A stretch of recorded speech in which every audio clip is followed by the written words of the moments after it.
मैंने जैसे ही कब्र से निकल के भागना शुरू कर दिया। थोड़ा फासला तय करके मैंने मुड़कर देखा तो वह नाग मेरे पीछे दौड़ रहा था। मैंने भागने की रफ्तार और तेज कर दी। मौत का फरिश्ता मेरे पीछे था और मैं जिंदगी और मौत के दरमियान सरपट भाग रही थी। कुछ फासला तय किया तो दरख्तों का झुंड नजर आया। एक बूढ़ा आदमी लालटेन लिए झुंड से निकल रहा था। तुम कौन हो, भूत या चुड़ैल? बाबाजी मुझे यूं अपनी तरफ आते देखकर सहम गए और चिल्लाकर पूछने लगे, मैं मुसीबत की मारी एक लड़की हूँ बाबा। बड़ी मुश्किल से ये शब्द मेरे होठों से निकले। मैं भागकर बाबाजी के साथ चिपट गई। उसके बाद मुझे कुछ होश न रहा। होश में आई तो सुबह की सफेदी सामने थी। चिड़ियों की चहचहाहट ने दिल को बहुत हौसला दिया। मैंने दूसरी तरफ देखा तो बाबाजी आंखें बंद किए खुदा की इबादत में खोए थे। रात की सारी घटनाएं मेरे सामने आ गईं। यह शायद रात वाले ही बाबाजी थे। बाबाजी, जब मैंने उन्हें पुकारा तो वे एकदम चौंक गए। बेटी, तुम होश में आ गईं? बाबाजी ने पूछा और उठकर मेरे करीब आए। उन्होंने मेरे सिर पर हाथ रखा।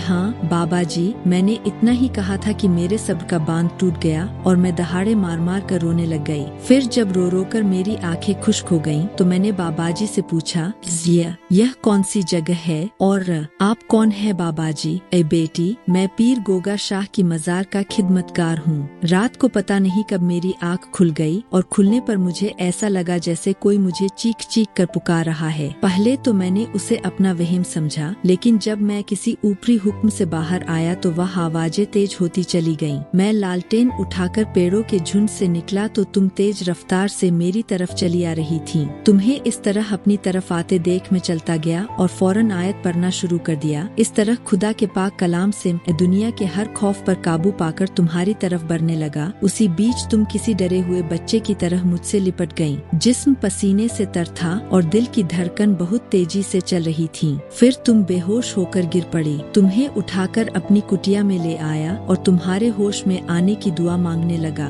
बाबाजी इतना कहकर खामोश हो गए और फिर दुआ पढ़ने लगे। मैंने बाबाजी को घर से निकलने से लेकर उन तक पहुँचने तक की सारी बातें खुदा से बता डाली। मेरी मजबूरी और गरज के नाम निहात पीरों के कारनामे सुनकर बाबाजी बहुत उदास और दुखी हुए। मैंने बाबाजी से कब्रिस्तान के बारे में पूछा तो वह कहने लगे, यहाँ पर कोई कब्रिस्तान नहीं है। कुछ दूर तक शमशान जरूर है, जहाँ कई भूत प्रेत और चुड़ैलों के रहने का सुना गया है। लगता है तुम अंधेरे में भटक कर उधर चली गई होंगी। यह सब उन्हीं की कारस्तानी लगती है। लेकिन याद रखना बेटी, जब कभी भी जिंदगी में कोई परेशानी आए तो अल्लाह पाक का कलाम पढ़कर तुम उस मुश्किल पर काबू पा सकती हो। अल्लाह के पाक कलाम में बड़ी ताकत होती है बेटी। जिन और भूत पाक कलाम को सुनकर कोसों दूर भाग जाते हैं। वह बाबाजी मुझे घर के दरवाजे तक छोड़कर चले गए। वे अंदर न आए। मैं घर के अंदर आई तो अम्मा मेरी हालत देखकर परेशान हो गईं। उन्होंने मुझ पर सवालों की बौछार कर दी। मुझ पर कुछ देर बेचैनी सी छाई रही। फिर मुझे सुकून मिला तो मैंने सारी कहानी अम्मा को सुना दी। अम्मा मेरी आपबीती सुनकर हैरान परेशान हो गयीं। मैंने अपनी सहेली सारिका से बोलचाल बंद कर दी थी, क्योंकि उसी की वजह से मुझे यह सब बर्दाश्त करना पड़ा था। गांव में जाकर मुझे जिस बर्बादी का सामना करना पड़ा था उसे मैं आज तक नहीं भूल पाई हूँ। मेरा पति कुछ महीने बाद ही इंतकाल कर गया था। पति की मौत के बाद कई महीने मेरा दिमागी बैलेंस बिगड़ा रहा, लेकिन फिर यह सोचकर मैंने सब्र कर लिया था कि हर काम खुदा की मर्जी से ही होता है। मैंने भी अपना ध्यान अल्लाह की तरफ लगा दिया। हर वक्त अल्लाह की याद में रहती थी। इससे मुझे बहुत सुकून मिलता था। धीरे धीरे मेरा दिल दुनिया के हंगामों से उचाट होता चला गया। मैंने तन्हाई अपना ली थी। मेरे पति की क्योंकि काफी जायदाद थी, इसलिए कई तरह के रिश्तेदार हमदर्दियां जुटाने के लिए आ गए थे, मगर मैं जानती थी कि हमदर्दी के पीछे असली मकसद जायदाद हथियाना ही है। मेरे पति अपनी जिंदगी में ही तमाम जायदाद मेरे नाम कर गए थे। मैंने किसी भी रिश्तेदार को घास नहीं डाली। मेरे तमाम रिश्तेदार खिसियानी बिल्ली खंभा नोचे की मिसाल से मेरे अंदर हजार तरह के ऐब निकालने लगे। मैंने कोई परवाह नहीं की, क्योंकि पैसा जिसमें बड़ी ताकत होती है वो मेरे पास था ही। मेरे पास बेतहाशा पैसा था। पैसे के बल पर मेरा हर काम पलक झपकते हो जाता था। कई साल बाद जब मैं अपने गांव अपनों से मिलने गई तो बाबाजी से मिलने गई थी, जहाँ पहुंचकर खौफ से मेरा दिल बुरी तरह धड़कने लगा था। कई साल गुजर जाने के बावजूद कब्रिस्तान की वह खौफनाक रात मेरी आंखों के सामने आ गई थी।